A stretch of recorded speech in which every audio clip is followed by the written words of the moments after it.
So that's what people get wrong about entrepreneurship. They study Elon Musk, Mark Zuckerberg, Steve Jobs, instead of getting excited about going out and trading their time for money at the beginning. I started by trading my time for money. Way too many people get ahead of themselves. They think about scaling a team. They think about a marketing plan. They think about online ads. They're buying web domains and building websites. I love getting out and mixing it up and trading your time for money. Trade your time for $20 an hour, $50 an hour, then $100 an hour. And as soon as you are too busy to sell and grow your business and do the things that you need to do for future planning is when you make that first hire.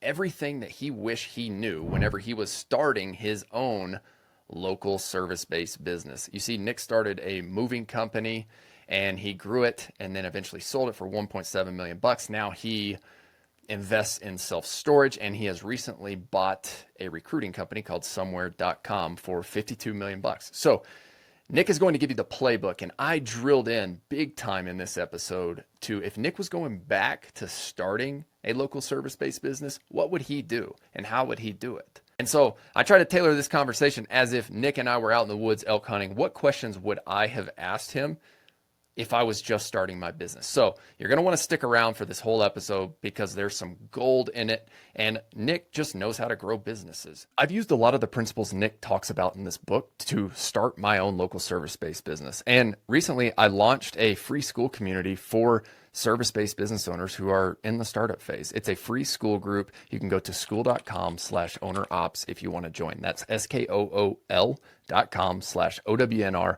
OPS. We've got free video resources and a community of other local service-based business owners who are in the trenches building their own business. So check it out for free. You can join today.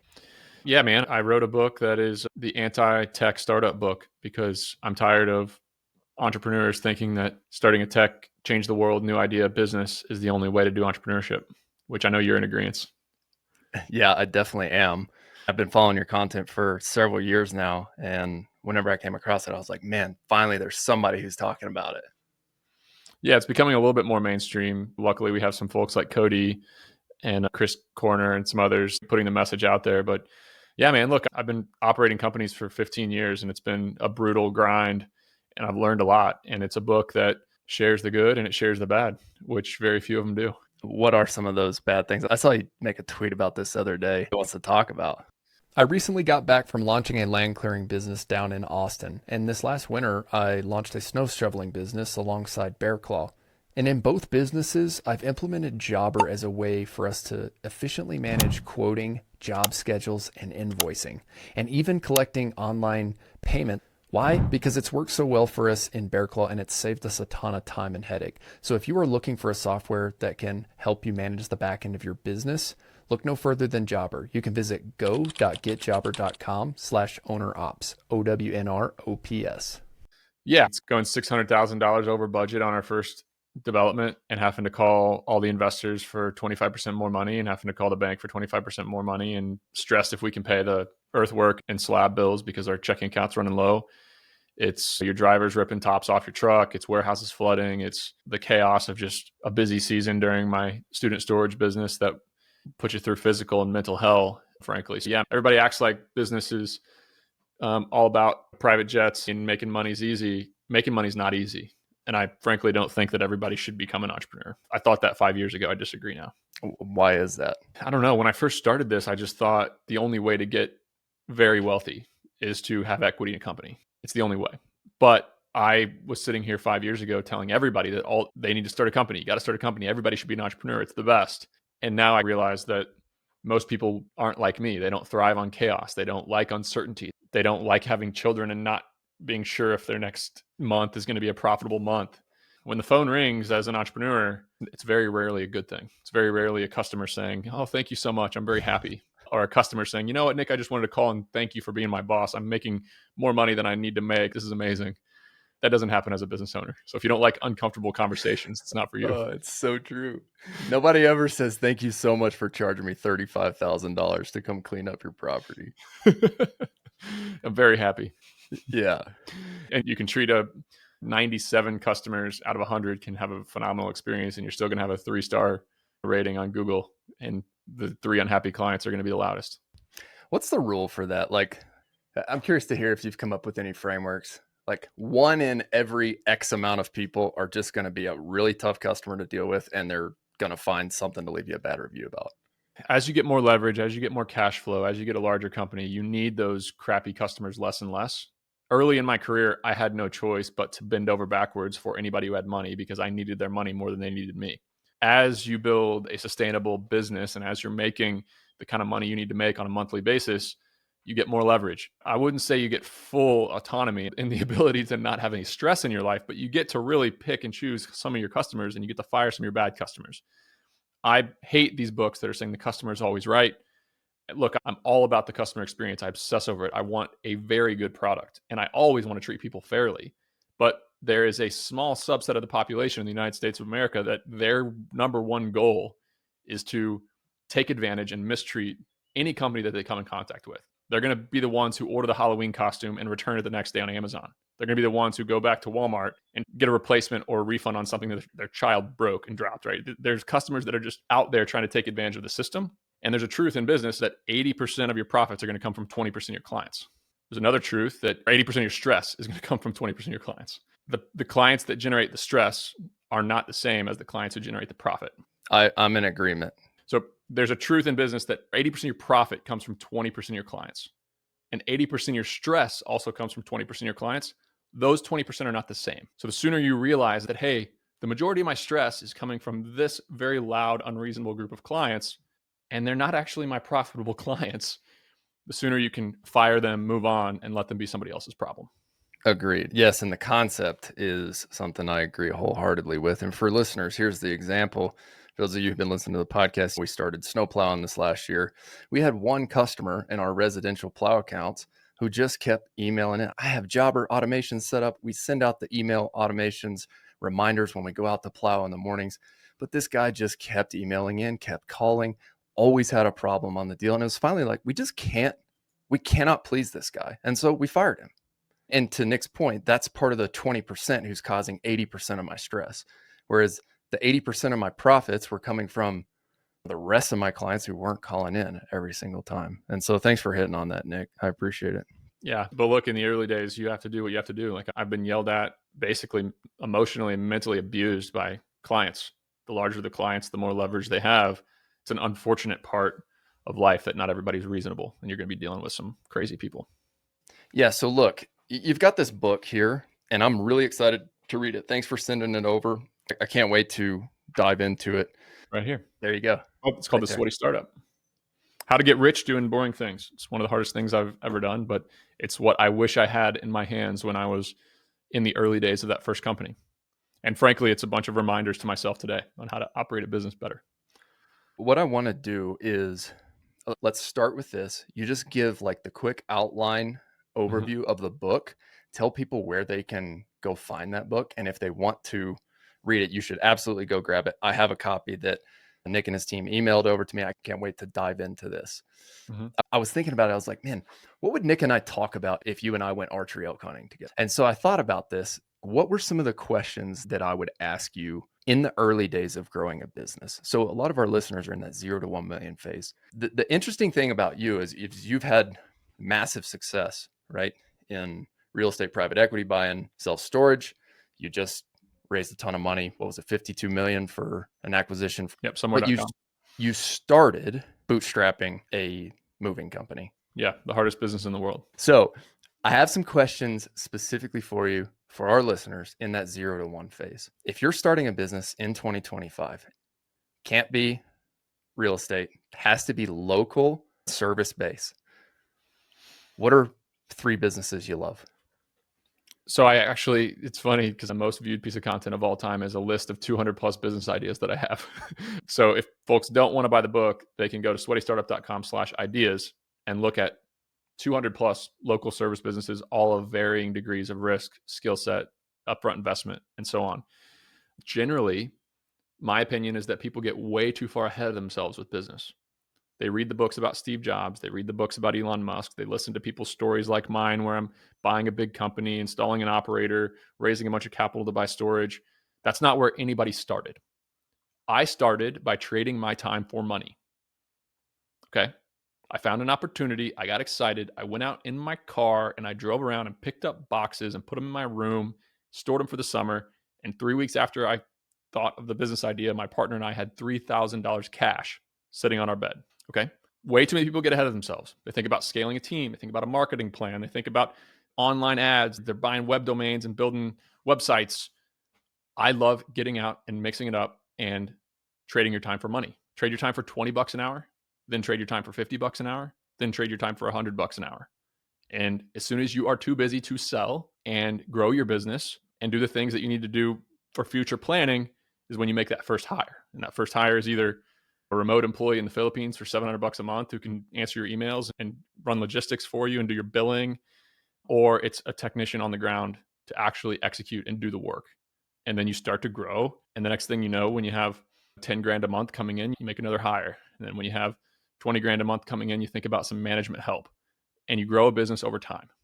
So that's what people get wrong about entrepreneurship. They study Elon Musk, Mark Zuckerberg, Steve Jobs, instead of getting excited about going out and trading their time for money at the beginning. I'm going to press into this a little bit because I hosted, I don't know if Shannon Jean on X, and he said, man, I've made millions of dollars, but like I still get excited about chasing the next $100 bill. And I think there's way too many people who read the Steve Jobs story and want to go create the next $1 billion tech startup. And it's why your content resonates so much with me. But it's like, I grew up mowing lawns for cash, and that still excites me as an entrepreneur. And so I think having that healthy chase of just like, where can I go make the next $100 was something I took away from Shannon. Now, my question for you specifically here, when you're starting, you mentioned something very specific there. When you get too busy to sell, it's time to go hire that next person. Can we dive in there? Yeah. First of all, sales. I had a very influential moment in my career in 2011. I was brand new. I just made that $3,000. I was an entrepreneur now, and I was all in on being an entrepreneur. I was at Cornell University in Ithaca. I put an email into the head of entrepreneurship at Cornell, entrepreneur in residence. His name's Dan Cohen. Luckily, he wasn't a tech startup guy. He had sold a foundation repair business for almost $10 million a few years earlier, sweaty startup. And I'm like, hey, let's get lunch. We sit down at the table. Very first question, before anything else, he says, Nick, do you like sales? Would you consider yourself a good salesman? And I'm immediately shocked. I'm like, okay, where's this going? I know what you want me to say, but I'm going to be honest. No, I don't like sales. I'm uncomfortable with sales. I'm more of the operator. I'm the visionary. I'm on the whiteboard. I'm the leader. And I just word vomited for a couple minutes about all the things I like that are not sales and why they should be important. And he looked right at me and said, Nick, if you don't like sales, you need to go ahead and get a job right now. And I'm like, whoa, what do you mean? What are you talking about? And he goes, Nick, the entire life of an entrepreneur is sales. No matter what business you are in, you are selling nonstop 24/7. If you're running your business, let me just run a hypothetical for you. You're in the storage business. Who is going to lease a warehouse in Boston or State College or Ithaca or Syracuse? Who's going to trust you guys to pay the rent? Who's going to come work for 2 college kids instead of go get a job with a more established company? Who's going to sell boxes to you? And how are they going to trust you that you're going to be able to pay the bills? Who's going to rent trucks to you? It goes on. And I haven't even talked about customers yet. It's like you are selling nonstop, 100% of the time, 24/7 as an entrepreneur. So if you don't like sales, go get a job. And then he went on to tell me that everybody in the world is selfish.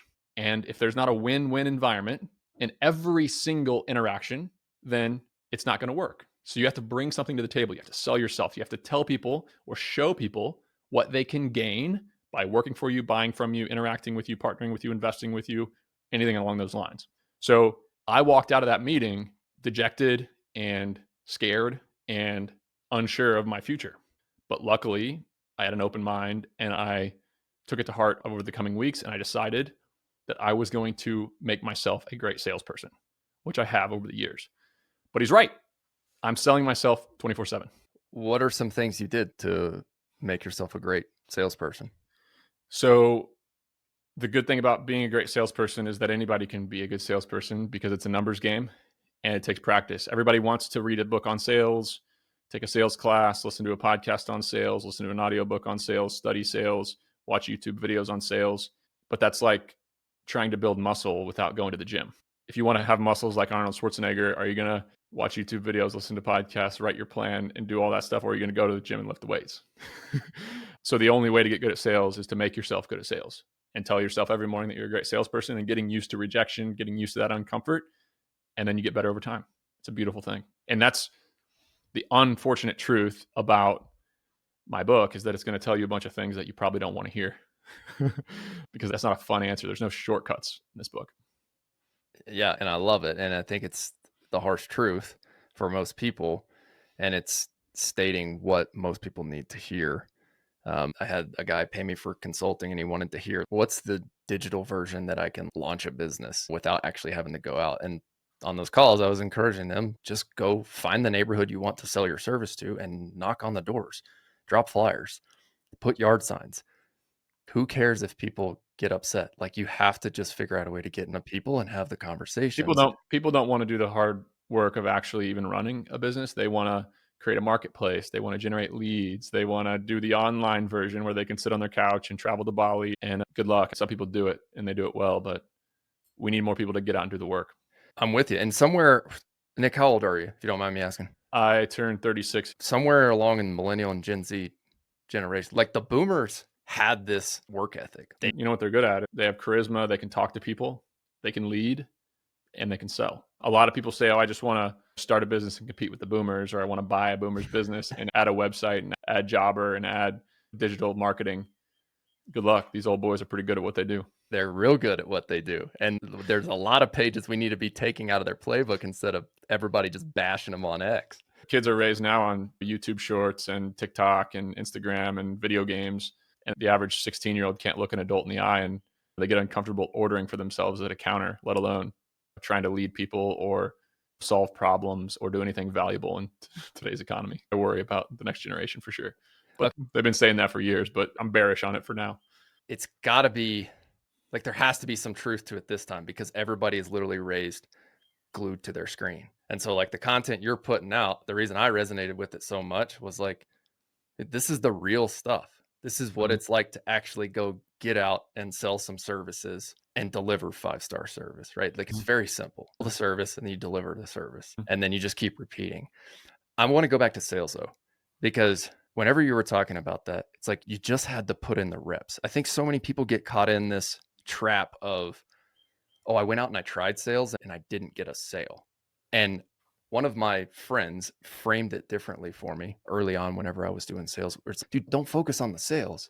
Focus on the amount of reps you put in. Yeah. So if you're knocking doors, you shouldn't be looking at how many sales you got at the end of the day. You should look at how many doors you knocked that day. Yeah, it's Hormozy puts it really well. Like, you can get anything you want in life if you look at the volume required to do what you need to do, and you look at, are you willing to do that? Sales is 100% a numbers game. 100%.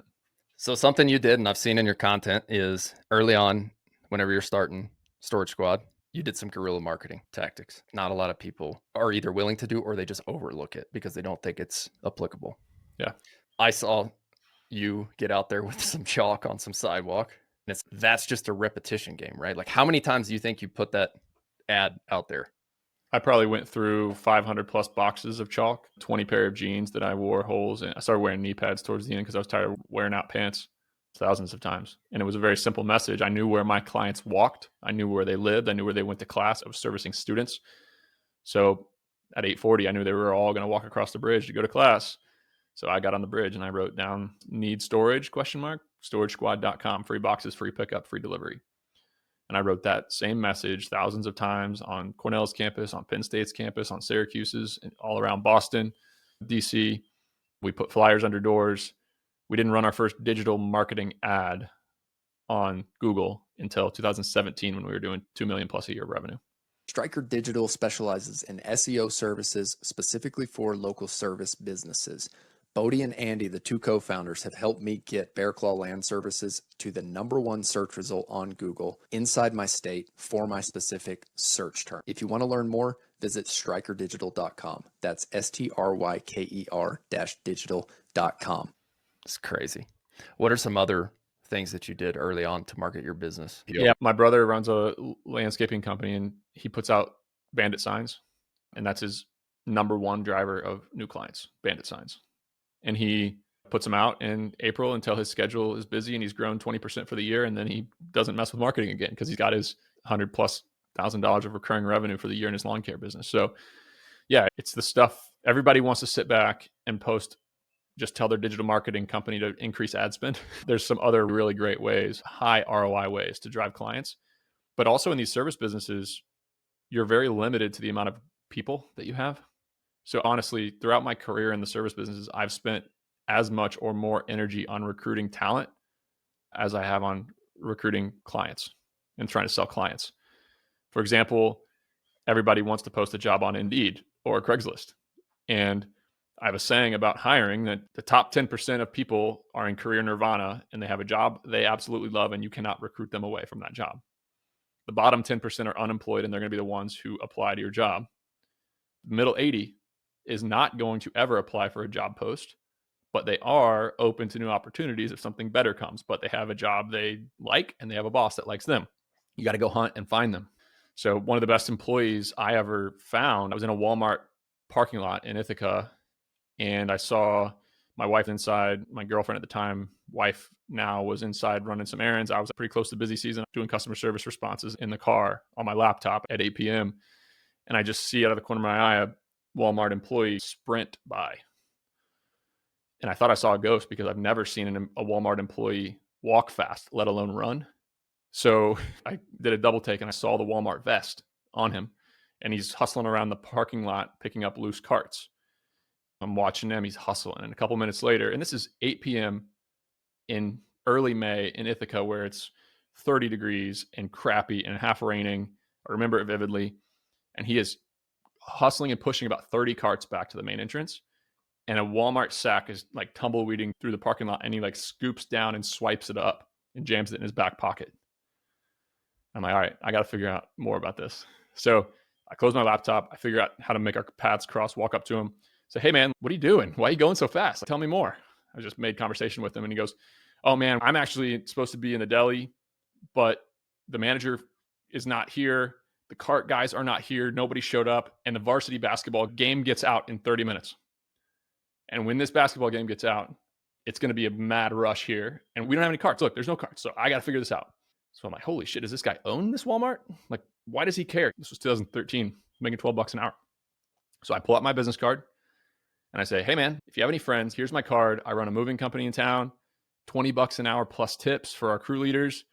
The days fly by. Like, we're all over the college campuses. There's a little bit of travel involved. If you know anybody looking for a job, let me know. And then I leave, and I get an email that night, interview him the next day, hire him that night. And he's one of the best employees we ever had. He worked for me for 5 years, traveling from DC to Ithaca to Boston to Chicago. It's crazy. So yeah, just hunting employees is the way to find them. Now, how early on was that in Storage Squad when you found that person? 2 years in. 2 years in. Okay, so that first hire you made. The first hire I made was this first season because we didn't have enough people to do all the moving that I needed to do. So we convinced some people to work. The great thing about a seasonal business is that it can be so busy during certain times that you have no choice but to delegate. At our peak in 2017, we had 25 major colleges, 15 locations, 12 states. And the finals week is all packed within about a 4-week period. Late April is Northeastern, late May is Cornell, every other college, Harvard, State College, all of those are in the middle. So we went from having 4 full-time employees to 200 plus part-time employees during that busy season. And I could only be in one college town. So put me in Boston, put my partner in DC, and everywhere else we had to fully delegate everything. There was no choice to close our computer and go help our guys. There was no choice to go to the warehouse and make sure it was organized. So that helped me as an entrepreneur, because so many business owners, they get caught in this busy work of actually executing their day-to-day, and they don't work on the important but not urgent stuff to grow their company and to accelerate the long-term value of their business. Okay, so this is one of the big reasons why I love reading your newsletter, is because you talk about this kind of stuff. As an entrepreneur, did you just naturally know how to play the game, or was there a point in time where you were like, I got to figure out a way to learn how to delegate this and do it better? So you're talking about this concept of hunting to go find great people. Has that always come naturally, or did you have a learning lesson in there where you were trying this Indeed stuff or trying other job postings and then you were just like, man, I got to find a better way? Yeah. I think everything I've learned has been, obviously I digest a lot of content, but it only helps you if you apply it. I've been in the trenches of running companies for a long time. So none of it came natural. It was me pounding my head against the wall, learning the hard way over and over again. That's why I wish I had this book in my hands at the beginning. Yeah, absolutely. And I wish I had that book whenever I was starting my business too, because I think like some of the things that I've taken from things that I've learned from guys like you is hire faster, delegate faster, right? That's allowed us to grow. All right, here's a concept I really want to flush out with you. When you're starting a business, there is a phase where you have to like solo bootstrap a certain piece of it to get it off the ground. Like your energy that you put in is moving it forward. If somebody's listening to this podcast and they're starting right now and they are literally doing everything to get the business off the ground, at what point does that transition need to be made to, look, I got to go hire. I got to go find the right person to do this task. What's that trigger point? As soon as you're not spending 25% of your working hours on things that are important but not urgent. The stuff that's important but not urgent, sales, strategy, competitor research, a new deal with somebody that can grow your company, hiring and delegation falls in there too. As soon as you're not spending 25% of your time and you're still working the full week and you're not spending 25% of your time on the stuff that's going to grow your company, which is answering the phone, putting out bandit signs, doing guerrilla marketing, chasing down talent, making a new deal, trying to do business development, all that stuff is super important to grow the company long term. But then it all depends on your risk tolerance as well. I know a lot of people who have built very good businesses over time with very little delegation. They don't live a great life, but they've made generational wealth. They've made real wealth where every decision inside their business comes to them. They are the bottleneck of every decision. That means they answer the phone on the second hole and the seventh hole and the ninth hole of the golf course, and they've never been on a vacation where they don't have their phone next to them. But you can build a business that way. It's a little bit more risky to hire ahead of some of those things. And it's also hard to help those people make decisions. But I think it depends on what you want. If you want a job, because a lot of these businesses are just jobs. If there's no equity value, you're just trading your time for money. That's a job that you control. A lot of people want that. My brother's lawn care company, he doesn't have goals to be $1 billion lawn care enterprise. He's not trying to do M&A. He's not hiring managers yet. A lot of things come through him. But over time, over 10 years, he's going to build a really good business. I'm not wired that way. I go faster now that I'm more confident and I have the cash flow to do. But I'll tell you truthfully, like running a business without cash is really freaking hard and nobody talks about that. If you're too strapped to pay some people to come and work for you, it's really hard. But look, I have 325 employees across my portfolio and 300 of them are not in the United States. And they make $800 to $2,000 a month total salary. So you can find super competent people to outsource some of your headache that are not on site. Now, sometimes you need to hire somebody to get in the seat of the truck or the lawnmower and do the work. But you can also have your back office and management be international and have a competitive advantage for sure. Yeah. And while we're on that, could you just go ahead and tell our listeners a bit about Somewhere and how that could play into this? Yeah, I got involved in a business 4 years ago called somewhere.com that changed the way I think about building businesses. Like I said, 325 employees across my portfolio, 300 of them are not Americans. You can hire bookkeepers and accountants in Egypt and South Africa. You can hire sales teams in South Africa. You can hire estimators and billing specialists in Latin America. You can hire admins and customer service reps in the Philippines. And what you have is my real estate private equity companies, my overhead's $1.5 million a year for 45 employees. My competitors are spending $5 million to run the same company. It's a massive difference. I hosted Baird Kleinsmith on the podcast too. Do you think any company of this next generation has any chance to compete with people who are outsourcing overseas or hiring overseas? Oh yeah. Look, I have a big network of entrepreneurs now. I know a lot of people who do really well. 8 out of 10 of them have no international employees. We're in the very early innings of this. Do you have international employees at your company yet or no? Yeah, I have 1, 2, 3, 4, 5. And then count the subcontractors who do web stuff, 8 or 9 total people. That's amazing. So you have a massive competitive advantage over the 8 other operators in your town who do what you do because they don't. We're running, all I do is record the episodes of this podcast, and my team in the Philippines just handles everything. Yeah, we're in the early innings. I think 1 out of 10 businesses sub $1 million do this. Yeah. So it's a massive competitive advantage when you do it. Yeah, absolutely.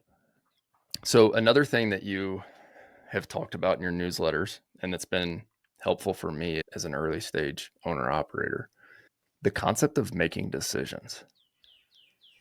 You wrote a newsletter on this at some point, and I remember reading it and thinking, it's no different than sales. It's just reps. And in entrepreneurship, there's never a clear answer, it seems like. Decision making is really hard because we are not ever exposed to it growing up. Our parents put us in bubbles. They protect us from all pain. They make decisions for us. I went to college. Look, I got a 23 on my ACT. I would never get in Cornell today, even with my track ability. I got into an Ivy League school because I could run track. When I got there, I met a lot of geniuses, kids who got perfect scores on their ACTs, same with SATs, brilliant kids. They did not know how to figure out what bus to take to class. They didn't know what they should get for dinner at the buffet. They didn't know how to get on and schedule and research their classes because their parents did everything for them. They put them in a total bubble, and the parents' mission was to get their kid in Cornell. So the kid was a robot that took orders from their parents. And when they got to Cornell and they learned about weed and sex, none of these nerds were interested in that, but video games, they got totally obsessed with it, and they didn't know how to interact with it. They didn't know how to make a decision not to do it and stay up all night. And yeah, it was pretty crazy to watch how so many people are totally sheltered from making actual decisions and learning and living with the consequences of it. And decision making is a learned ability. The best way to start making decisions is when the consequences are very low and not when they're high, because you get used to negative feedback if you make a bad decision and positive feedback if you make a good one. But yeah, it's absolutely reps. Same with delegation, hiring. Like there's never a world where we as high schoolers walk into a classroom and they say, oh yeah, you guys have a 7-page paper to write tomorrow. Why don't you find a freshman to write that paper for you? Or you show up to track practice and they're like, oh yeah, we got a circuit and 4 400s today. And then we were going to do weights, but why don't you find somebody else to lift weights after practice for you? There's absolutely zero practice delegating tasks to other people in the real world. So 99% of people do not know how to do it. So if you can lead other people and tell them what to do and make them want to do it and excited to do it, you're in the top 1% and you're going to be a very effective entrepreneur. Something you said along that, and I don't remember if it was in that newsletter, but this is just a concept I've been continually coming back to. I lead our team meetings on Tuesday mornings. Nobody wants to follow people who cannot make decisions. Mm-hmm. And that concept of, hey, if I don't know the answer to this, I'm just going to pick and make a decision one way or the other. And I'm going to be okay with living with the consequences. But I think what's important is making that decision in that moment. Yeah. I have a lot of friends who are high performers at work. They earn $200,000, $300,000, $400,000 a year working for a company. And I love talking to them because I ask them often, what do you dislike about your job? And man, do they give it to me. Like they'll talk for half an hour about what they dislike about their job. But I like asking that question because it helps me as a leader, as a business owner, know what to watch out for. But it almost all boils down to 2 things. Number one, they know of a way to improve their work, their customers' lives, their company. And they go to their boss and say, hey, I need this to change because it's hard and it doesn't make any sense. I need you to make a decision here. Help me. And their boss doesn't make a decision. Their boss will talk a big game. They'll say, oh yeah, that's so important. I'd love to help you. And then absolutely nothing happens. And number 2 is that they're surrounded by C players and low performers, and they're carrying the weight of those low performers. So as a boss, as a leader, I think it's absolutely critical that you make decisions. Obviously, making good decisions is very important, but no decision is often worse than making a bad decision. And then when it comes to firing your low performers, man, I was talking to a mentor on the phone and I was complaining about one of my guys. I was like, this guy is a pain in the ass. He keeps making mistakes. I'm going to keep trying. I'm going to keep training. I'm going to keep trying to change them. It's on me as an entrepreneur. Maybe I got to simplify the job a little more. I got to do more. He goes, Nick, fire him. And I'm like, I can't. It's busy. Like, I need him. That's more stress for me. And he goes, Nick, here's something true. The competence of your entire organization falls to the level that you tolerate. So if you tolerate C players, your A players are going to walk away and your entire organization will be a C-level organization. So if you want to retain your A players, you have a choice. Like, you can put up with incompetence and watch them walk away, or you can fire the poor performers and make your A players happy. So it's not always easy, but letting people go and firing them is a very critical part of what we do as entrepreneurs. And at the end of the day, like, firing was really hard for me early on. Oh, same. I would put up with poor performers for far too long. Yeah, because there's this feeling that it's, okay, I need to lead them well and I need to help them along in their life. But where I've come to, Nick, and I'm curious if you're from a similar fashion here, but it's like, I'm not sure how much I can help the other people. Like, they have to make a decision to help themselves. If I've tried, if I've given them the frameworks, and if I've very clearly communicated the expectations, here's what it's happening, and it happens 2 and 3 times that they're not doing it. And then if we're having the conversations about that guy at the management level, it's probably time to fire him. I learned very early in my career that I have to do business like a poker player plays poker, and I'm playing the odds on everything. And yes, people change. Yes, people improve. Yes, people turn it around, but they do it 10% of the time. So me, with my livelihood and my customers and my money on the line, why would I take those odds? Somebody's going to change and improve 10% of the time. The other 90% of the time, I continue to lose money and have stress, and my business suffers. It's a no-brainer. So people are like, Nick, why are you so cruel? Why don't you give people a chance? And I do. Look, I do. I'm reasonable. Nobody's perfect. But when somebody proves and shows me who they are, my job is to believe them. It's as simple as that.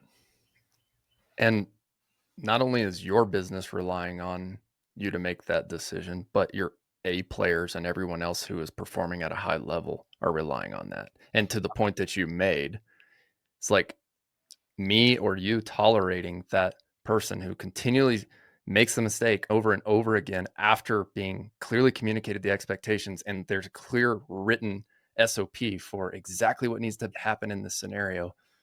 Like, we're doing a disservice to the leadership team or the people who are showing up and giving the best effort. And to me, that's worse, at least where I'm at right now with it.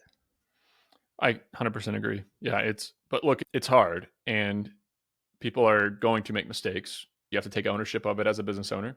It's your fault. Everything is your fault. Yeah. That's a tough thing to come to terms with. A lot of business owners play victim all the time. I suggest you read Extreme Ownership by Jocko Willink 3 times and apply it to every single part of your business, because anything bad that happens is your fault as a business owner. If you have that mentality, good things will happen. So yeah, it's difficult. But yeah, when somebody shows you who they are, you got to believe them. You have kids, right? I have 3 kids. I have a 7-year-old boy, 5-year-old boy, and a 3-year-old little girl. Sweet. What are some ways that you are going to help them make decisions or help them learn how to make decisions as they grow up? Yeah, they're at a pretty young age now, but there's consequences for all their actions. I'm not afraid for them to get upset because they have to miss dessert or miss going to an event they had planned or miss going to get ice cream with the family because they made a poor decision.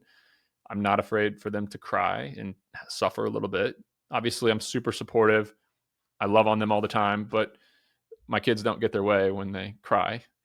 But yeah, at this age, it's enabling some of the skills as well. I make my kids do things that older kids are even afraid to do. They order from the wait staff themselves within reason, unless we're slowing down the whole restaurant.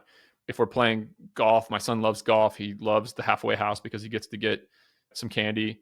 He doesn't get the candy unless he walks up to the lady in the thing, tells her his name, calls her ma'am, tells her our member number, and asks her politely for the candy himself. He was so scared the first 3 times that he actually didn't get candy because he didn't want to walk up and talk to anybody. But I did not bail him out. And now he does it with ease. And every time he sees an adult, he looks in the eye and he'll make conversation with them, which puts him ahead of most 12-year-olds from a communication standpoint. That's awesome. I want to make sure we get in a couple questions that some of the people have asked here. And it comes back to where we started. So Doug on X said, you talk a lot about starting and scaling dirty or sweaty businesses, but what is one business you would not touch, even if it's profitable? I wouldn't get in the restaurant business. Yeah, the restaurant business is brutal. What are 3 local service businesses? So out of the 2, I know you mentioned your 200 business list, 3 that you just love. I love pest control. I love fire suppression, install and maintenance, meaning sprinkler systems. That's more commercial. And I love weed control and fertilization contracts. Except the problem with weed control, fertilization, and pest control is I know that there's some pretty long-term negative impact of these chemicals and messing with them. So that's something to think about. For team members, yeah. Not as worried about the landscape and the environment. I'm more worried about the people. I know we all know what Roundup, how bad it is for people. Yeah. So if you had to pick one to start in 2025, which one are you starting? I would go even more niche. If I had no money and no network, I'd start a pest control sales business, door to door. I would find some pest control companies who are willing to pay me $1,000 for a good contract. I'd get their polo on and their clipboard, and I would go door to door and sell their contracts. And that's a business where the crew leader can make 150, 200 grand in a summer. And these individual salespeople can make 30, 40, 50 grand in one summer. So people sleep on that. Going back to your hunting or recruiting, where do you go find those salespeople and how? Salespeople, I'm building all my sales teams in South Africa right now. Somewhere we get 30,000 applicants a month. We do a typing assessment for them first because 28,000 of them can't type more than 30 words per minute and they're totally unfit to work a remote job. You're left with 2,000 great candidates that you can then screen and have do some practice sales stuff. But yeah, it's very difficult to hire a US based salesperson and super expensive. I like hiring South Africans. How would you do that in pest control if you had to go door to door? Oh, the same concept. Yeah. I'd go straight to Salt Lake City, Utah. Those Mormons Slam dunk, man. Slam dunk. Yeah. Which security system are you recruiting from? No, look, it's these folks spend 2 years selling things that are virtually impossible to sell, which is religion. I've talked to guys who have went to, one of my friends sold the Mormon faith in South Africa for, I think, is it 3 years they do this or 2? He had 0 conversions. 0.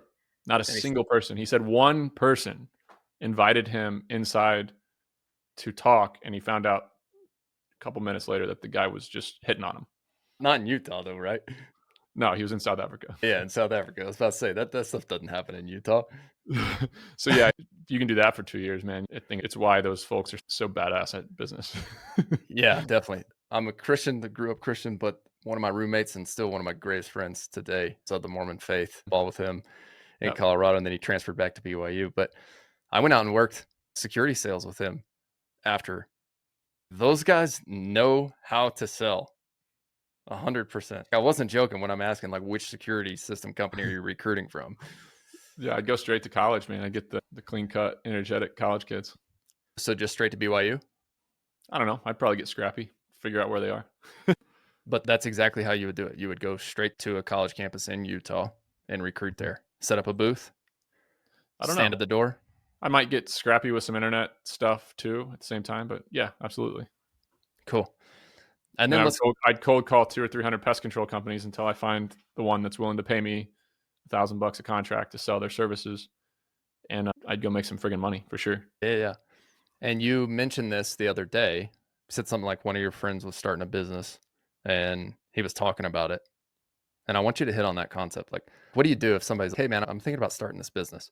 And it was along the same lines. Yeah. He had spent 2 months of work trying to do a house painting. I'll tell the 30-second version of the story. It's about a 5-minute story in my book. He said, Nick, I want to start a house painting company. What do you think? He comes over and I'm like, it doesn't matter what I think. He'd done 3 months worth of work, by the way. He'd bought a domain, shopped a bunch of franchises, done a business plan, priced out rigs. He had done it all. And in 10 minutes, I called 3 competitors in town, and they were all super hungry for business. They were super responsive. Sunday afternoon, they all followed up. One of them said he'd beat any price. They all had crews available that week to start painting. And he found out real quick that he could have saved himself 3 months worth of work by just picking up the phone and calling some competitors. This episode is brought to you by Dialed In Bookkeeping. Ben and his team provide bookkeeping services, job costing reports, and accurate financial information for the home services industry. If you're looking to keep your books up to date, visit dialedinbookkeeping.com/OWNR OPS. When you use this specific landing page, you'll get your first 3 months 50% off. I love it. Nick, what else are you going to share with our listeners? Our audience is 0 to 1 million phase. What's one thing you can tell them that's going to help them on? No, get out and hustle. As soon as you don't have time to sell, don't be afraid. Don't be ashamed to trade your time for money. As soon as you don't have time to sell, make a hire. Your first hire should probably be a $1,000 a month virtual assistant to do some back end stuff. Then you hire some technical people on the ground to do the job itself. Get super scrappy about how you find those people. Always be selling customers, and man, do those things for 5 years, and good things are sure to happen. Where can people find your book to learn all of these concepts? Go to sweatystartup.com/ideas, download that list of 200 plus business ideas. And then, get the Sweaty Startup book. It's on Amazon. We'll put a link down below, but I'm also active on Twitter. If folks want to use somewhere.com and get a discount, they can email me, nick@sweatystartup.com. I'm very available. Awesome. Sounds good. So you guys heard it right there. Nick, thanks again for being on OWNR OPS Podcast. I sure appreciate it. Listeners, thanks again for listening to another episode of the OWNR OPS Podcast. Every week we drop episodes on Friday where we talk all about building local service-based businesses. If you haven't signed up for the newsletter yet, you can go to ownerops.com. That's OWNROPS.com/newsletter. We summarize all the key learnings from these episodes, and we send those to you in a weekly newsletter on Saturday mornings. Thanks again for listening. Don't forget, work hard, do your best, never settle for less. See you guys next week.